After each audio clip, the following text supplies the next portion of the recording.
Welcome to Talking Giants presented by DraftKings. I'm your host, Bobby Skinner, here with my co-host, Justin Pennick, and we finally did it.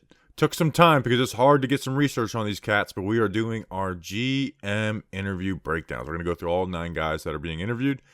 Going to give our preferences, but you guys have seen we haven't tweeted no damn lists waiting for this podcast. Justin, how are you feeling post, like the Joe Judge stuff has settled down? Dave Gettleman, obviously, as we're full on in GM search mode. I think everybody knows my favorite, but I feel good. I am excited. I will say the Giants are really, really casting a wide net, and there is no name on this list, maybe besides one. There's no name on this list that I feel wouldn't be qualified, but regardless, even if I feel like they're qualified, which who am I to say, but there's no name on this list where I'm like, I don't like this person. I don't like where they come from. They have a resume that's like, they were a part of this. Every single person, they are young, which I like the Ian O'Connor. Ian O'Connor has seemed to be on top of things recently. I recently just gave him a follow. He was in the John Mara presser too. So Ian O'Connor said the Giants aren't going to be interviewing anybody under the age of 50. Like, they have listened to the fans. John Mara has kind of heard it, where the fans want to get younger. Well, he wants to get younger now too, and I like that. You're seeing the best teams in the National Football League. You know, maybe they've been guys that have been there for a long time since GMs have been successful with those teams, but they started out young and they still are kind of young. So let's rock and roll. Let's get young, and then guess what? These guys can be here for 10 years. We can win a couple Super Bowls, and let's rock and roll that way. I'm excited. These GMs are young, dumb, and full of desire to be the best at what they do. All right. So I do want to talk about the John Mara press conference quickly, because there really isn't too much to take of it. I mean, there was more made of the Pat Hanlon just totally botching not wanting to have WFAN live stream it and all that stuff, and then but it's like, what are we gonna say about that? But before we get into that, Justin, we got some new members of the family. We got Luca gonna juke ya. You know, the Book of Basketball podcast by Bill Simmons, the intro song by his son is pretty catchy. Oh. We got Jay Berman. Speaking of ESPN, former ESPN employees, that's actually Chris Berman's son. Yeah, no, it's his son. Oh, okay. 69 over par. That's not your real name. Aaron Gershon. I don't think I've ever seen the last name Gershon. Jackson Dunn, which reminds me of Jackass Forever that's coming out late. Brooks and Dunn. Ryan Dunn. You know, that Red Dirt Road. Chris Forcini. It's Forcini. It's definitely Forcini. And then Brad Hayward, who is a mix between Brad Stevens and Gordon Hayward in the basketball duo, those two. Justin, who are these basketball duos? Patreon.com/TalkingGiants. Bobby sends you a message. You get some stickers. You get entered into a raffle twice a month for some shirts. You get to hang out with us live while we record the shows. Patreon.com/TalkingGiants. And you also get to sponsor an episode, which is kind of cool. Thank you to our patrons. Let's talk about the Giants. The John Mara presser. The only takeaway I had was one good, we make fun of the media on this show a lot. But I thought for the most part they did pretty good, especially with the limitations they had with the one no follow-ups and one question type things. And I think Duggan set it up good with the Jordan Renaud coming in with the knockout with hey, what do you say to the involvement of your brother Chris and Tim McDonald, more so Chris because he's in the GM meetings, he is college scout, and he's like, that's that's ludicrous that he's in here running the show. He runs the draft stuff, blah blah blah. He puts stuff in our scouting system, and then says but he has no authority. That was the key line. That, he looks at some players. He gives his input. John Mara says, I value his input on certain players, and I'll ask him his opinion, but he has no authority, which people are defending, and I've gone back and forth. I really had a kind of an angry morning where some people were defending Chris Mara and were like, well, he's an owner. What do you expect? But the question still looms. Well, what does he do? So if he doesn't have authority, and if he's just there, basically I could do what Chris Mara does. Anybody could do what Chris Mara does. Danny King could do what Chris Mara does. Which is just sit on a computer, watch football players. Hey, John, I like Jermaine Johnson from Florida State.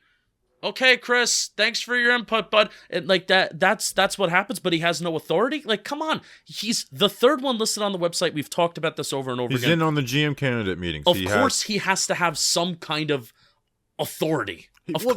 No, here's what it is he doesn't have official authority. Like, it does come down to the GM head coach. I don't think anyone, I'm sure a few people, but for the most part, no one debated that, like, Chris Mara was making the picks on draft day.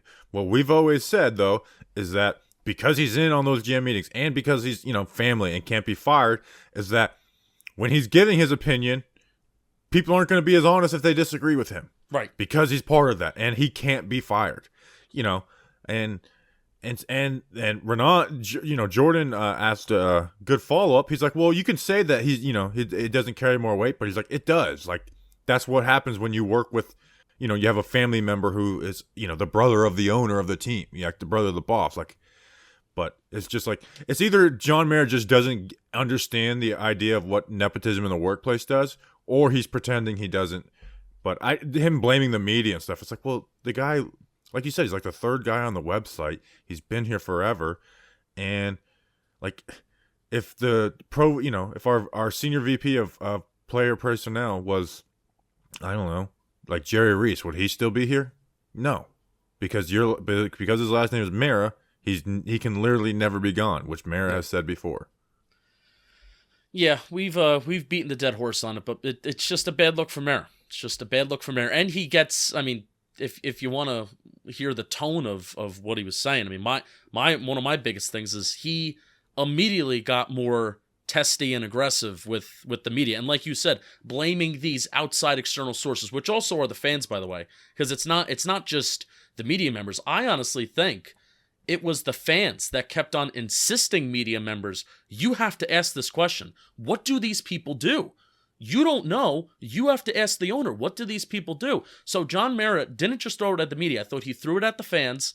And in the same press conference and in the same offseason in which he's trying to get the fans' trust back, didn't live stream the press conference and was aggressive and passive-aggressive about answering questions about his family. Not exactly the way that you're going to earn trust back. And it's like, yeah, he got defensive because of his family. It's like, that's why it's a problem. It's we're not running a tree service here. This is a very extremely results-based business where, look, you just had to fire a head coach after 2 years, three times in a row. Yeah. If those guys' last name is Mara, do they get fired? No. So he had to fire those head coaches when roster management and upper management was more or less the problem, and not necessarily the coaching was the sole problem. Yeah, so no one's like in here saying that like Dave Gettleman's wanting to make picks, or Joe Judge wanted to make picks, or Sherman wanted to make picks, and Chris Mara was vetoing it. It's like no one's saying that. It's just that like he has more influence than what he should have. Yeah. But anyways, is there anything else from the presser? I mean, the only like real soundbite that like there are some sound bites of like, yeah, this is the lowest, but like who cares? Who cares?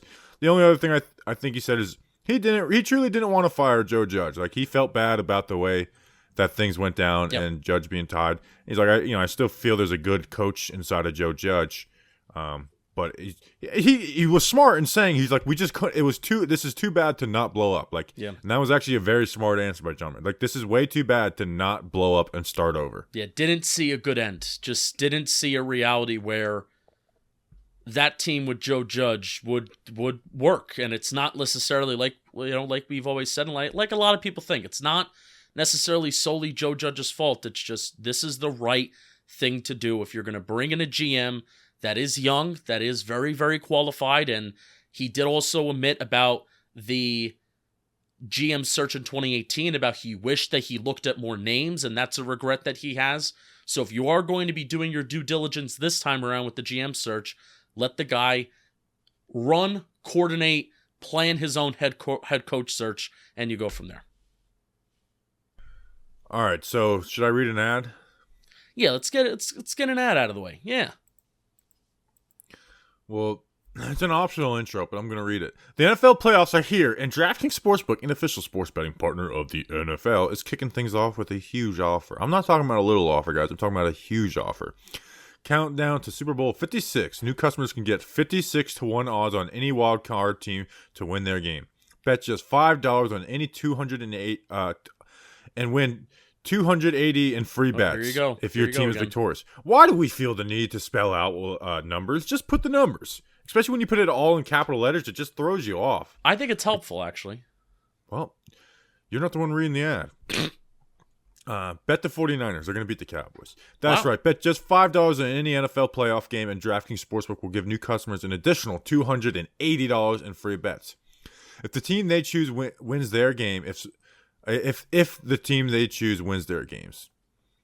Just normal sentences are fine, DraftKings. If Sportsbook isn't available in your states yet, you'll have something to play for this wildcard weekend. Everyone can play for huge cash prizes with DraftKings daily fantasy football contest. DraftKings is giving all new customers a free shot at millions of dollars in total prizes with their first deposit. Deposit the hoe. Download the DraftKings Sportsbook app now. Use promo code JOHNBOY and get 56 to 1 odds on any NFL team. Bet just $5 and win 280 free bets and your team wins. That's promo code JOHNBOY at DraftKings Sportsbook, an official sports betting partner of the NFL. I think I found out why you're not going to the Orlando Magic suite, because you can't read the DraftKings ads right. No, it's just happened recently because they're not send me. I will do a lot better job on these ad reads if you send me to the Orlando Magic game. Okay, great. GM candidates. All right, we're gonna try and go. We'll give our rankings on it personally. Maybe not like 1 through 9, but at least the top guys. And Justin, is our number ones ranked the same? Do you want to start at the bottom? Or do you want to start at the top? No, we're starting at the top. No one wants to hear about the worst ones first. This isn't like a countdown article. Like, this is people. We want people to listen for the next 40 minutes. Okay, then, yeah, I think both of our favorites is on the count of 3. 1, 2, 3, Joe Schoen. Joe Schoen. Yep, Joe Schoen, Bills assistant GM. 42 years old. Started out with the Panthers in 2001, was a scouting assistant. Went to in 2002, became a combine scout, like really started at the bottom. And then 2003 to 2007 was an area scout. Bam! Well, what happens after that? Old Jeff Ireland and Bill Parcells, the big tuna. Goes to the Dolphins, becomes a national scout from 2008 to 2012. Is their assistant college director in 2013, and then their director of player personnel, which is a big role. Like a lot of guys on this list have that role. 2014 to 16. And Brandon Beane, when he goes over to Buffalo, says, I worked with this guy. He's smart. He's bright. And he's been the assistant GM since Brandon Beane joined Buffalo in 2017. Justin, I know you've done a ton of info on this guy. Tell me, without going on a 10-minute spiel, why you love him. He's one of 2 candidates on this list who is an assistant GM. Now, there's some people on this list that you can argue, well, there isn't an assistant GM technically in the building for some of these teams, and you can make an argument that they're like the assistant to the general manager. Like Adrian Wilson is one of them. There's a couple other guys that you can argue, well, they're pretty much the assistant to the general manager. One of the guys that works for Tennessee, you can make an argument for too. But Joe Schoen, I think, has the most experience running an operation or helping run an operation with Brandon Beane. And I think Buffalo, they've run a very, very sound operation as kind of the years have gone on, and they've been very consistent. And really, the most significant thing about Schoen and what him and Brandon Beane did together, Schoen talks about and he reflects on when they got to Buffalo, they didn't have a scouting department. They didn't have an analytics department. They had to build their process and their program from the ground up. They didn't have anything in place. What are we looking for the Giants to do, whether it's this offseason or maybe as kind of the years go on? Because maybe you can't blow up the entire operation this offseason because they already started their draft prep, et cetera, et cetera. But we're looking for people to get out of the building that have been in here for a long time. Odds are it's people that we don't even know their names that have been here for a long time, like scouts, and Chris Pettit is one of those guys who's seems like a scummy guy. He was a nice guy when he was a lower level guy, then he works up to being the head of pro scouting, and then he's been scummy and sucking up to John Mara ever since. That's been the reports. Joe Schoen has hopefully the connections with all of the places that he's been, Carolina, Miami, Buffalo, hopefully he has the connections of people. He has the experience of building up those programs from the ground up. And I don't know if the rest of these candidates can say that they have the experience of building something from the ground up. And that is why he is my number one guy. Yeah, team building. And here's something that I like about just him, how he must stuck out. You know, he didn't work with Brandon Beane for 8 years. And the last time that Brandon Beane worked with him, he was an area scout. You know, and we know that, you know, there's family nepotism. There's also a favoritism for guys you work with. And yeah, he worked with them, but there was 8-year difference between them working together and Brandon Beane taking the Buffalo job. And again, the last time that was an area scout, which is a you know, it's not the lowest level, but it's not a huge role. And it's like Steven Verderoso is basically what that was. Yeah. And he brought him in as his assistant GM. And not only as the assistant GM, like you said, they did that together in Buffalo. Like, very much so, you know. And Joe Schoen has talked about, he's like, I do a lot of stuff that I just know that, like, Brandon Beane doesn't need to, like, deal with. That type of stuff. Which, and from the Brandon Beane point of view, that's got to be hard to do, to trust someone to, you know, to do all those things. You know, because you don't get to that top level by not wanting to have your hands on everything and control things. Like, so to be able to have that type of trust. But the things that we're going to talk about with a lot of these guys is scouting and stuff. And we didn't really even talk about that with any of these guys. But I think these guys are good scouts. Look at what Buffalo has done with that team. Yeah. The way they do it together, where if they have a disagreement, it's like, okay, let's watch the game. Let's watch a couple of games of film together and see what we're seeing, see what we're disagreeing. It's our board. I think that's where there's a quote for one of these candidates. I'm pretty sure it's Shane. It's not my board, it's our board. And that's one of his quotes. And here's the thing that I like the most. Because we're going to talk about guys I like. But it's not based on scheme. Scheme matters, but they draft versatile players. Yes. That's what's so huge for me for Joe Schoen. Like, yes, would I love to have Kyle Shanahan's offense? Yeah, that would be fun. But I love the versatility and scheme. Like, name a Buffalo Bills player who doesn't fit on another team. Yeah. Like, we can every single, like, one of these guys, you know, there's something like, whether it's from the Ravens or the 49ers, maybe not the Chiefs as much, but like, it's versatility and scheme, you know, basically saying like, hey, coaches leave, but so you need to draft players who can fit every type of coach. And that's what Parcells, he when he was answering a question about that in an article, I guess we both read the same article, Parcells said, Coach, you know, this is a come and go league.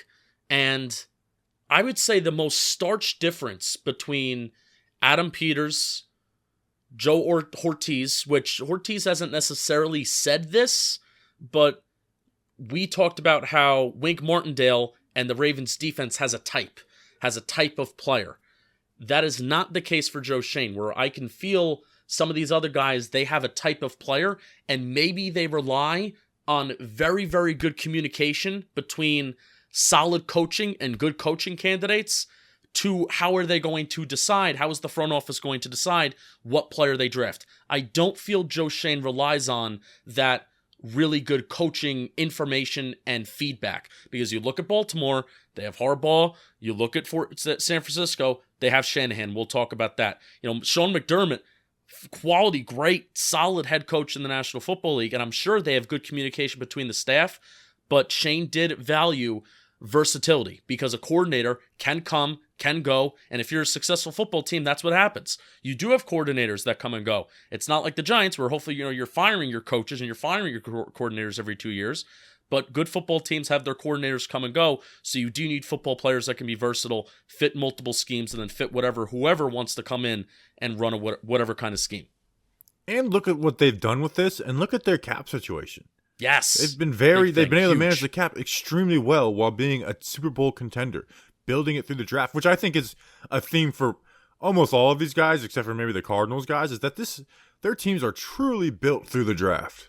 Yeah, absolutely. And taking a risk on a guy like Josh Allen, trading up and getting a guy like Josh Allen, and that's a theme that I like, but from the Chiefs and the Ravens, that they took chances on their QBs. Like, those three guys. Those three teams took chances on their QBs. Trading up for Patrick Mahomes was no slam dunk. Let's not go and use revisionist history. He was the third quarterback taking that draft, and no one was shocked when it happened. You know, Lamar Jackson, you know, people didn't even think he could play quarterback, and the guy won a league MVP under the. So we'll talk about those guys. But quarterback and I've changed my stance on the Russell Wilson thing where I'm out on it. I'm out. We got to draft a QB and get it right. You can't treat the QB situation like a pussy. And I kind of view Russell Wilson as that. If he was 5 years younger, it's different. But I kind of view that as like, well, we really want a franchise QB and I want to get it right, so we're going to trade it. So being willing to go out and get a QB and it not even be the most popular decision as well. That speaks of guys believing in what they're doing. Yeah. You talked about navigating the cap. Joe Schoen has talked about time and time again about he's been on certain teams that have spent their cap space recklessly. Cough, cough, the Giants this past offseason. Cough, cough, the Giants in 2016. They've spent it recklessly, and it's come back to bite them in the ass. And he said that that's not something that he wants to do, or that's not a situation that the Bills want to find themselves in. But now the Bills are, the Bills aren't the Giants with their cap space, but the Bills are a little bit tight because they've extended Josh Allen. I think Stephon Diggs, I think he's on a big contract too. Yeah. And that was an aggressive trade that worked out. I mean, we're gonna be talking about a team like Tennessee. They had somewhat of an aggressive trade trading for Julio Jones. Didn't necessarily work out this year, but that trade for Stephon Diggs, holy cow, did that work out for them. So I really am into Joe Schoen. It's something that I have hinted out on the podcast. Seems the best all around. Yes, something that I hinted out on podcast and something I said on a live stream is that the Giants and Joe Schoen, they have been talking for a couple months. Little source game, but I mean, I think that's been broken anyway. They've been talking for a couple months. There's probably other candidates that the Giants have been talking to for a couple months, but I don't think it's a coincidence that, number one, they have been talking kind of informally, and then number two, he was the first interview that happened, and the first request for an interview that the Giants put in, at least that was broken to the public. Don't think that's a coincidence. Anything else on Joe Schoen, our number one guy? Nope, he's my favorite, and I also do think he will get the job. Okay, I think I do. I think he's going to get the job too. I'm pretty sure our number two is going to be different. So who's your number two? And we'll see which one the people want to hear more about. I kind of made a last-minute change off of this. Now, don't get me wrong. We're going to talk about three guys, the three top guys that we're going to spend the most time on. I would be thrilled, and I'm going to be happy with any one of them. Four? There's three main guys for me. I really don't have four. Who's the fourth? Just say who your number two is. Joe Ortiz. Really? Okay. Let's talk about him. Last minute change. Director of Player Personnel for the Baltimore Ravens, 46 years old. He's a Ravens lifer. 24 seasons with the Ravens. Started as a regional scout in 98. I love having that 1990. Like, I could just say 98 again. So how about that? It just felt good to see that 1990 symbol. Then became a national scout from 06 to 08, and then director of college scouting for 9 years to 2018. And then when Ozzie Newsome stepped down from GM and took a more of behind-the-scenes role, became the director of player personnel for the Ravens. Well, he's your number two, so I'm going to let you go off because he's not my number two. Okay. This was a last-minute change, and I really could go back and forth. The other guy was number two, 5 hours ago, but so here's why Hortiz is my number two. Way more experience. Way more experience, and the way that he talks about football, very, very personable, first of all. If he's hired as GM, the amount of content that you as a fan, as a Giants fan, are going to have to, if you want to go and listen to about previous interviews, previous podcasts, he basically, I almost feel like he pseudo is, again, another guy that can be counted as an assistant GM, where he's just so available and he's so readily available to the media, and he's the one that's talking about draft prospects after the draft. So apparently he was a guy that really pushed for Lamar Jackson. My only trepidation is everyone in the building, they are almost Ravens lifers, where they've been in the building for 20, 30 years. But they've been doing it good for life, though, too. Except, like I said, except compared to the Giants, they are proven winners with sustained success. Giants, there are some people in the building that have won Super Bowls, but they haven't had sustained success. But people in the building for the Ravens, they've won Super Bowls, they've been to Super Bowls, and they have sustained success. That's the difference between the Ravens and the Giants. But when Hortiz is leaving the building. Will he be able to succeed, and does he have the connections outside of the Ravens building to bring it over to the Giants and not working with the same people that he's been working for 20 plus years? That's my only trepidation. And I have him as number 2 because of how highly qualified and how highly spoken of he is around league circles. I have him as 4. 4. Which is good because I love my top. Any of the top 4 I'm thrilled about. Hell, even the 5th one, I was like, man, this guy might be the sneaky, like one of the best ones. But the Ravens just get the draft consistently right. And they're so ahead of the game on analytics. And, we talk about their Ravens defense being a type, but their offense isn't. Their offense has been the most adaptable offense that we've seen in the last 10 years because they went from Joe Flacco to Lamar Jackson. And they did that mid-season. And then obviously they bring Roman in and, really transform it. So, like, they seem to be really into positional value. They are adding offensive linemen consistently in the draft where they can fleece us for a Ben Bredesen trade. He's probably going to regret that if he comes to the Giants. And again, he's rooted in draft scouting, and they've gotten the drafts right. Looking at depth. Like, that's something I love about the Ravens is they take depth serious at their most important position, which is O-line, edge, inside linebacker. Yeah, how many injuries DBs. That they have at the start of this year, and they at least at the beginning Stayed of the afloat. year. At the beginning of the year and the start of the year, they didn't necessarily miss a beat. Yeah. You were saying earlier about like dispelling, like the combos, like guys being paired together. I would be a little worried about Wink. I just don't know if he's going to be a head coach, and I don't know if his defense would translate. Here's the thing. I think people need to stop being so married to. It could be true. I don't know. But if Joe Schoen's hired, Brian Dabble's going to come. If Hortiz is hired, then it's going to be Wink Martindale as the head coach. I'm not married to the idea. I don't think that happens super often in the National Football League when GMs are hired, that they're going to bring whatever coordinator that they have as head coach. I think these guys are open to working with somebody different and somebody who is maybe more qualified than one of those coordinators. So that was one of the negative points, and like you said, you make a really good point. That here's the other one. Since Ozzie Newsome stepped down, which was 2018 was his last draft, the Lamar Jackson draft. Now you said he really wanted Lamar Jackson, so credit to him for that. Ravens drafts haven't been amazing the 3 years since. Like you go 2019, not saying there's not some good players in there, but they haven't had the slam dunk picks that they were getting with Ozzie Newsome. Some good players in there, but they just haven't had the slam dunk ones. So that does worry me a little bit. That's why he's like lower than Adam Peters and another guy for me. Yeah. So I understand you with the like worrying of like how much is he a product of the Ravens, but like he seems real deal, and he's rooted in drafting and scouting, and like you said, he's personable, so he should be able to run it, the day-to-day type stuff. And as far as a GM wise, like the Ravens aren't overspending in free agency or anything. No. In fact, they're the ones that let guys go. Like, all right, Matthew Judon, you can roll. They're edge rushers especially. Yeah. So he is number 4 for me, and that would be like, what, 4? It's like I love my top 4. I love my top 4. Yeah.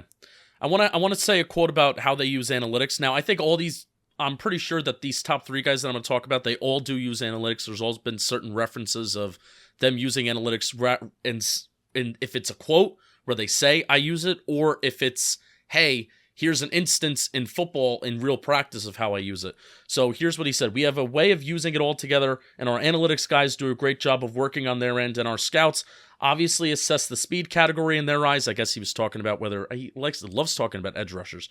It kind of works together. Sometimes you have disconnects and sometimes you have the marriages, but it's great when you see it with your eyes and the data backs it up. And one of the things that Hortiz talks about in some other quotes about analytics too is it's a tool.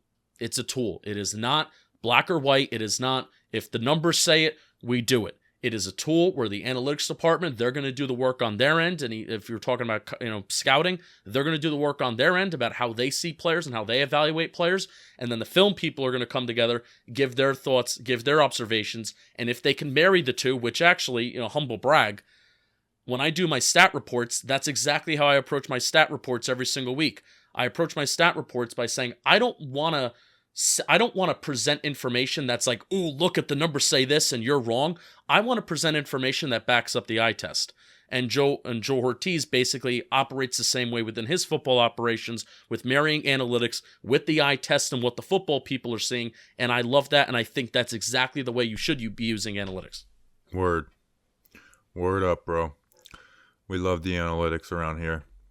Even though I love seeing the analytics, I love seeing Brandon Staley screw up fourth downs and just people going nuts. Number 2 on my list. I don't know. Maybe there's guys that are more qualified than this guy, more experienced than this guy. But I love Ryan Poles of the Kansas City Chiefs, Assistant Director of Player Personnel. He's number for the 2? Chiefs. I love this guy. Wow. Maybe it's my offensive line bias, but I really like this guy. Like, I've listened to interviews with him. He just seems like he gets it. Played offensive tackle at Boston College, so he's an offensive lineman. With the Chiefs, he was a college scouting administrator from 2010 to 12, then was their college scouting coordinator from 2013 to 16, director of college scouting 2017, and then he's been their assistant director of player personnel ever since then. I mean, I kind of just love the way the Chiefs do things. Like, yeah, is Andy Reid a great coach too? But that Kansas City Chiefs roster is player driven. Like, they're good because of the players on that team. Now, he's young.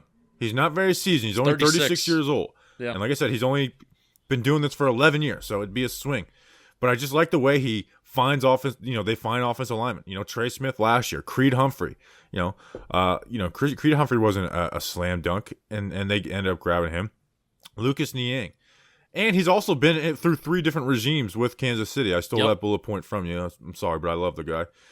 And Renan said in his article that he's going to be more of that CEO type than just a scout. I really do think that's important, of running this team, not drafting players, but just running this team as a whole. And I think this guy can get people in the right place, find the right coaches. And again, versatility is a trait of Kansas City too. Like, they don't have, like, there's not a, when people say, like, type Kansas City, they're like, oh, really fast players who are good. It's like, well, those guys fit in most schemes. The Chiefs are just do a really good job of getting them space, but it's not like a, even in their run game, it's not, they run a lot of zone, but they pull guys, they run gap stuff, so they're versatile, and their defense is it's gotten better throughout the year, and Spagnuolo's got his type, but like, they got some good players over there, so I really like this guy. It's a swing, he's not the most qualified. Like, out of the top 4, he's the least qualified to me, but I just really like this guy, and I maybe I'm going too much off of a feel and offensive line bias, but I really like Ryan Poles. No, I love it. I love it. Poles is also interviewing for the Vikings job as of right now. He was a finalist for the GM job in Carolina this last offseason. He interviewed twice and was considered a strong candidate. He was a finalist at 35 years old. Yeah, which is kind of crazy. So you gave the Jordan Ronan point where he put in his article that he would be the CEO type, but along with being that CEO type, he would try to bring a much more analytical and progressive approach, which I really do like. I am interested, Bobby. Not going to lie. It would pique my interest to see a former offensive lineman's mind that also comes from the brain of how the Kansas City Chiefs operate, of everything is go, go, go, pass, pass, pass. And then also on defense, I mean, Steve Spags, he's an aggressive defense coordinator that likes to bring the blitz. So still, the mentality is go, go, go. That's what I feel like that football team is. Explosive, explosive, explosive. Go, go, go, go, go. Obviously, you need a quarterback to do that. But I would be, not going to lie, it piques my interest. The Chiefs went and got theirs when they had Alex Smith still a quarterback. So it's not like they're they're pussyfooting around. They lucked into Patrick Mahomes. They had Alex Smith. And I think he started as director of college scouting in 2017, and the Chiefs drafted Patrick Mahomes in 2017. So, correlation, causation. All the credit for Patrick Mahomes. That's why he's my number 2. There you go. So that does entice me. If the Giants do pull the trigger, and if they make that move, that's going to be the first thing that I really talk about, and the first thing that I'm going to think about, and the thing I'll get excited over is offensive line mentality, which we definitely do need, and also Giants fans, this is going to be one of the things that I'm going to be talking about during the draft cycle. There are more picks that you can address the offensive line in outside of round 1. Everybody wants to double up on offensive line in round 1 this year, and the Chiefs are the best really the best evidence of that doing that this year. Creed Humphrey in the 3rd round and then Trey Smith in the 6th round. They're like 2 of the rookies that have played the most snaps in the National Football League this year. Creed Humphrey is one of the best centers in the league already, and Trey Smith has been a decent guard for them in the 6th round. So there are more picks in the NFL draft that we can acknowledge offensive line outside of that tackle spot in that 1st round. And this guy has seemed to have some sort of input in doing that for the Chiefs. All right, so number 3 on your list is number 4 on my list, right? Adam Peters from the 49ers. Yes. Adam Peters. This is the guy I think the most people like are in love with. I think most people are like, I like Joe Schoen, probably the best one from the job, but people are. He has the most like you know how during the draft process it's like, you know, it was like offensive lineman, wide receiver, and then there was like a crowd of like Micah Parsons, or I will lose it on this team. That's why I compare it to the Adam Peters fans club, and I get it. I really get it. The assistant GM for the 49ers. He is the most exciting. Yes, like he without a doubt. Is. 39 years old, and here's why he's the most exciting. He's basically running the show with the 49ers. Like he is like running, you know, he's behind the curtains of John Lynch over there. And the 49ers fans, when they heard he was interviewing, you know, were screaming and kicking, can't lose this guy. Was with the Broncos as a regional scout from 2009 to 2010, national scout from 11 to 13, assistant director of college scouting from 2014 to 15, and then director of college scouting in 2017. And then the 49ers, he got brought over with John Lynch, vice president of player personnel.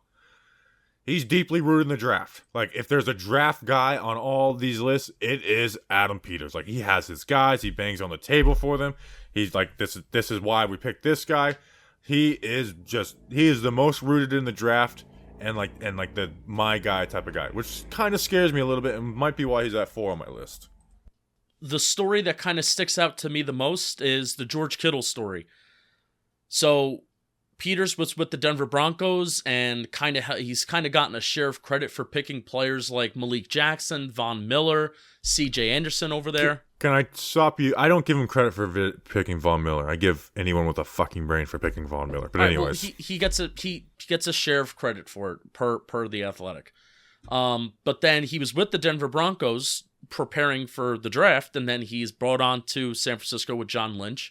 He was actually sitting with John Lynch at a production meeting during a playoff game, and John Lynch was abroad. He was an analyst for I think Fox at the time, and he got Peters to sit next to him, and they had a conversation. And John Lynch is like, "I like you. When I'm going to take a front office job, I'm bringing you with me." So, the first draft they took Kittle in the 5th round, but because of how clear Kyle Shanahan was about what they're looking for out of a tight end, where tight end 1 is going to fit this mold, tight end 2 is going to fit this mold of 1 receiving tight end, 1 blocking tight end, etc., etc. That's the mold that Kyle Shanahan's looking for. So, with that being said, Peters bumped up George Kittle's grade based off of what Shanahan's vision was, bumped his grade up to a 3rd round grade. They knew they were going to get him in the 5th round, so they took him in the 5th round, and lo and behold, George Kittle is one of the best, biggest superstars in the NFL, and he's breaking NFL records left and right. And the 49ers do things good. I like the 49ers. I really do. I wish they have a Jimmy G problem. But at the same time, it's like, I don't know if we're bringing Kyle Shanahan over with us, you know, and right. I have a lot of respect for Kyle Shanahan. And I know there's, the OC, the nerd, like you might bring him over, McDaniel, but yeah. But the scheme stuff scares me because that stuff's hard, and that does change the way you draft. Like I've been saying, like I'm probably not going to take Tyler Linderbaum at 7. If we bring him over and we're for like not just want to run some outside zone, like married to the outside zone scheme, which is what the 49ers are. It's like, okay, then maybe we take Tyler Linderbaum over someone who maybe is just a better football player. Yeah. Now, what I love about him the most is the late round hits that he gets. Like he hits in the late rounds like crazy. And, you know, that's like my favorite part of the draft. He hits on those late round guys, and that's where teams are built. Yeah, Fred Warner. Let me name you the superstars from 2017 to 2019.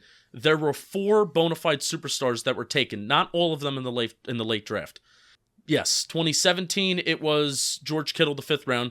2018 it was Fred Warner in the 3rd round because that was the B.J. Hill draft.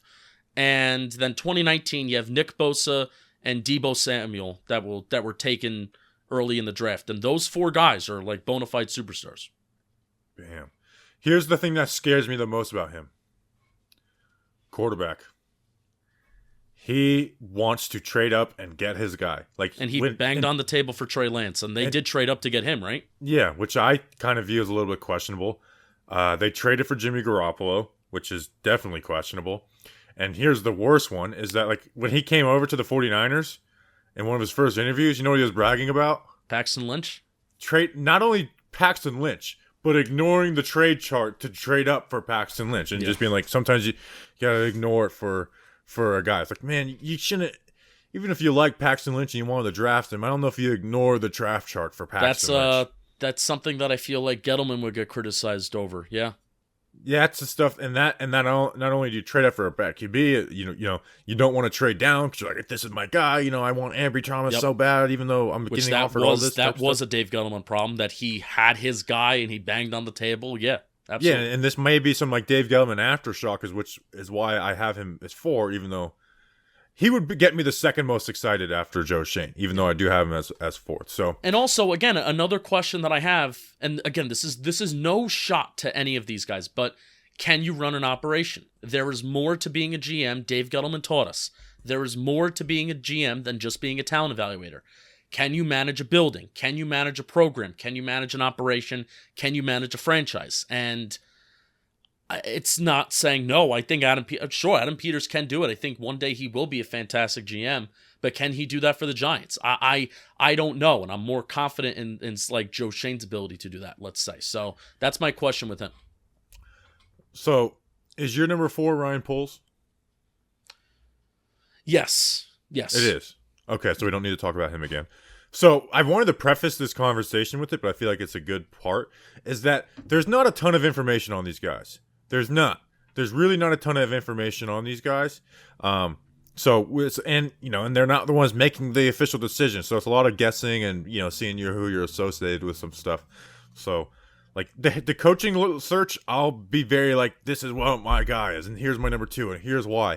This one's a lot of guessing. And I think as we get into the last 5 guys, it's even more so, because these first 4, I think me and you did a ton of research on. The last 5 did a little less. But also, there might be a lot less on some of these guys. All right, Justin, do the damn ad. Okay. So, we got to talk about Manscaped. Rapid fire through these cats after. We have to talk about Manscaped, and then we'll get to some more GM candidates. There's nothing like the NFL playoffs. Move over, Bills Mafia, because we're taking your assistant general manager. It's time for Balls Mafia with our sponsors of today's show, Manscaped. They are here to remind you that the recipe for success in the playoffs is to protect your franchise's quarter balls. That is so true.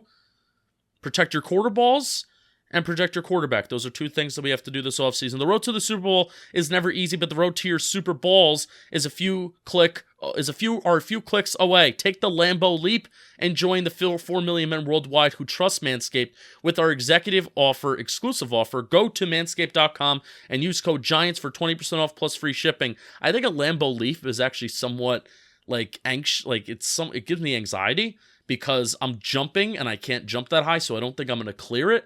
And also, who knows? What if they just start beating the shit out of me? So I'm not going to take a big leap, because choosing Manscaped is not a big leap. I want you to get the Performance Package 4.0. Inside, you'll find the Signature Lawnmower 4.0. This electric trimmer is designed to trim hair on loose skin. The advanced skin-safe technology, they reduce cuts and nicks on your delicate nuts. It also comes equipped with the 4000K LED spotlight. This package is going to change the way you approach prepping your field before the big game, or a big night, because especially if you're playing during prime time. What I want you to do is get 20% off and free shipping with code GIANTS at manscaped.com. That's 20% off with free shipping at manscaped.com. Use code GIANTS. Get the Performance Package 4.0. Get the body wash that is infused with some cologne. Why play the wild card game when you can take the safety out of a first round bye with Manscaped? Great job with the football punts, I have to say. Awesome. All right, so we did our top 4. We got to go quicker through these guys. Who do you want to talk about next? I want to talk about Adrian Wilson. Bam, hit me with him. Oh, I got to hit you with the basic info. Vice President of Pro Scouting for the Cardinals, 42 years old. Obviously played in the NFL. Regional Scout from 2015 to 2018. Director of Pro Scouting 2019 to 20. And now he's been the Vice President of Pro Scouting since last year. There's excitement around him. He's so inexperienced, though. Define inexperienced. 6 years of doing this. John Lynch was not. John Lynch That's was why Adam Peters was running the show. Who are we getting? Are we bringing Adam Peters to be his assistant GM? No, but my point is that Adrian. Well, that's why he's number 5 on my list behind Poles. But he excites me, and I do think he can be a John Lynch type of guy. I really do. He has worked his way up from the bottom. He did the grind work of his first year working as a scout. He was driving players who were making trips, and he was driving players to the airport and workouts and everything like that. His nickname is A-Dub, if you care about that. He really has started from the bottom, and I wonder what that means. Now he's here. He entices me. He has very little experience, and I'm really not the biggest fan of the way the Cardinals have went. Like, they're a good team right now, but a lot of it has been off of free agency, trading for players. They screwed up as much as it was a smart decision to admit their mistake. The Josh Rosen pick was horrible. It's a horrible pick. They screwed that up badly. And they screwed up the trade market for him too. It's just inexperience, man. That's what worries me about Adrian Wilson. Yeah, he is. Absolutely. But he is a guy that does excite me, and I could see him being a GM sooner rather than later. Yeah, okay. We'll see. Next on my list, Ryan Cowden, Vice President of Player Personnel for the Titans. I didn't expect this guy to kind of like excite me a little bit, but I think he could be like a sleeper for this.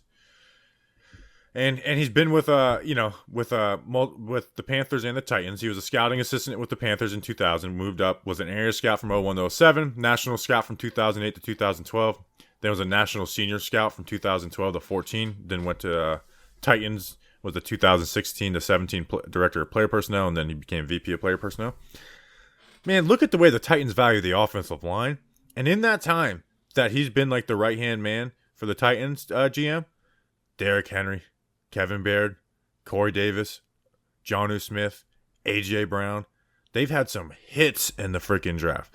I mean, they're the number 1 seed in the AFC right now, and they're battling with injuries. They're the most injured team in the National Football League. I think they've had 88 games missed by some of their top guys. Like it's crazy, and they've been able to adjust. Quarterback for a 4th round pick, which that was a steal. I mean, no matter what you think about Ryan Tannehill, I mean, the fact that they have been able to turn around their franchise with Ryan Tannehill and another franchise that does work to the strengths of their quarterback. I mean, that's phenomenal. Phenomenal. And the Titans are another team that's not just so scheme-based in what they do. Like, yeah, they like to run the wide zone, but they run the wide zone because they have the personnel to fit it, not because they have Kyle Shanahan as their offensive coordinator. The only thing that worries me, this is with both Titans guys, except Monti Ossenfort hasn't been with the Titans that long.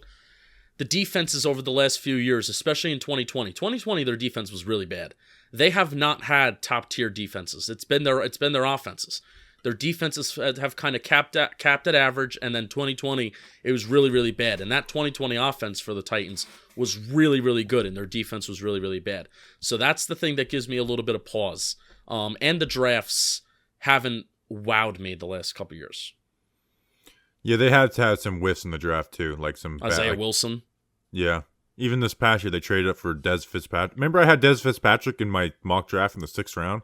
They traded up to pick him in the 4th round and then cut him on the 53-man cutdown day. Yeah, so I'm not thrilled. Now, this is recently. They did get Monty Rice, though, and I love Monty Rice. Monty Rice is fun, but recently I haven't liked what the Titans have done. But, I mean, before that, and the foundation of the roster's there, and that's what they got going right now for them. So. Well, that's why these guys are in the bottom half of our show. All right, who do you want to hit next? Why don't you just stay on Titans and go Monty since we're talking about we should have just did Titans, Cardinals. Let's screw that up.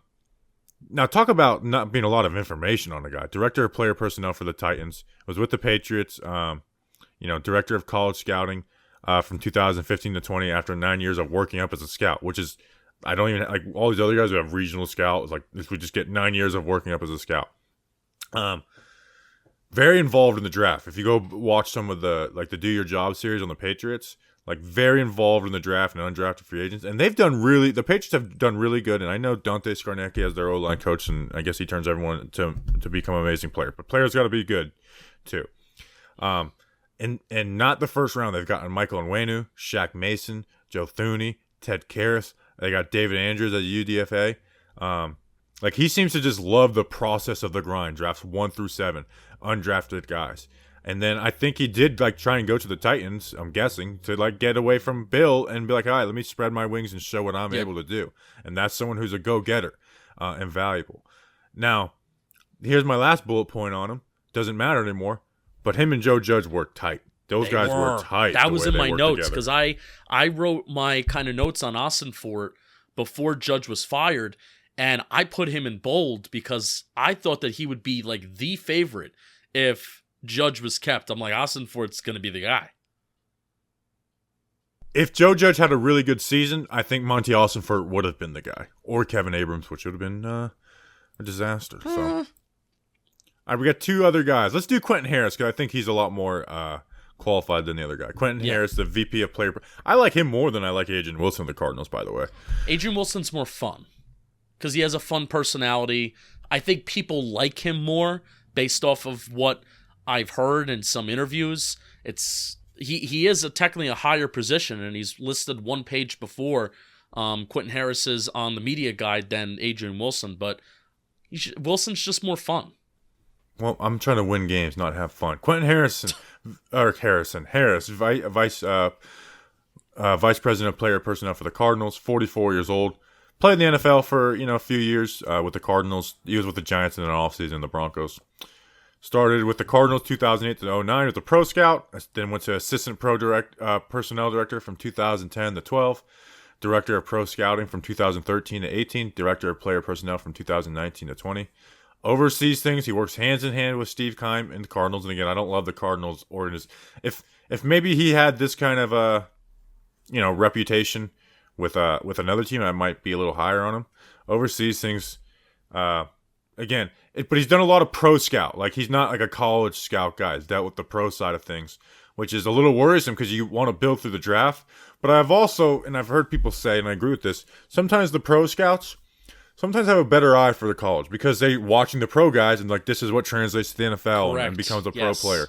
So that's where, it would excite me a little bit. It's like, okay, maybe we're getting the pro personnel guy. That's why we're hiring this guy. At the end of the day, it's just, I said it with Adrian Wilson. DeAndre Hopkins, AJ Green, JJ Watt, Chandler Jones, Zach Ertz, the Rose and Kyler situation. Like, those are like free agent, I just threw the Rose and Kyler situation there, but like those are like free agent trade additions, Cliff Kingsbury is a really good, play caller. I'm not in love with the way the Cardinals have built their team, even though they're good right now. I just don't. But if this guy is responsible for the pro side of things, and that's fair. Does it? At the same time, does it take a really good talent evaluator to say that DeAndre Hopkins and J.J. Watt and these guys would fit on our team because they could fit on almost any team? Yeah, that's true. But I like him. I like him more than I like Adrian Wilson. All right, and the last one, this guy, he just doesn't seem to. He doesn't seem to stick anywhere. Rand Carthon, director of pro personnel, son of 2-time Super Bowl fullback Maurice Carthon for the New York Giants. 40 years old, Falcons pro scout from 2008 to 2011, Rams director of player personnel from 2012 to 16, and then been the 49ers director of pro personnel since 2017 to now. He's below Adam Peters. He hasn't stuck around with anybody. There's nothing inspiring about him to me. He's 40 years old, pretty much the only candidate where I'm going to say he needs more time. This is the only candidate that I'm going to say he needs more time, and this is the one guy where if the Giants do hire him, I'd be like, I think you interviewed 8 more guys that were more qualified than this guy. I mean, it's nothing against him, but number 1, not a lot of information. Number 2, he's listed under Adam Peters on the website. And number 3, he just needs more time, more experience doing some stuff. So, there you go. All right, that's an episode. Let us know your list. How about that? Give us your list. Leave a comment. Leave the comments on the YouTube. That can happen. Yeah, leave your list. Tweet a list. Reply to the podcast, new episode tweet with your list too. Anything else we want to hit on before we roll out of here? No. I have a programming question. Because the new GM won't be hired till probably like Tuesday or Wednesday, do you want to maybe record on Sunday and do our end of year awards show. Do we want to rush that? Well, we're not going to be rushing. I mean, you think about this next month. This month we got a head coaching search. I was thinking maybe we do our end of season awards, and maybe like, what's a position review we can get in real quick? Safeties, maybe. We get quarterback in really quick. We'll talk about Daniel Jones, and then that's it, because we don't want to talk about anybody else. That's going to take that's a special episode for like March when, or end of February when nothing's going on. Like, hey, here's our review of the QB. Position reviews are not going to be as fun as they were last year. I'll just say linebacker, positional, like inside. Do we separate inside and outside linebacker? Yeah. All right, then I think interior linebacker is the quickest review, to be honest, because that's Reggie Ragland, Jalen Smith, and Tay Crowder. Yeah. All right, so that's what we'll plan on. Now there is playoff games on Sunday. Not at like night though. I think the last game at 4. No, there's 3 games on. Maybe want to record it on Friday. We can do that. We'll see. And that's an episode that is everlasting, so we can throw it out somewhere else, anywhere. Yeah, I'm gonna be doing John Boy Media's stuff tomorrow, so we'll have to see.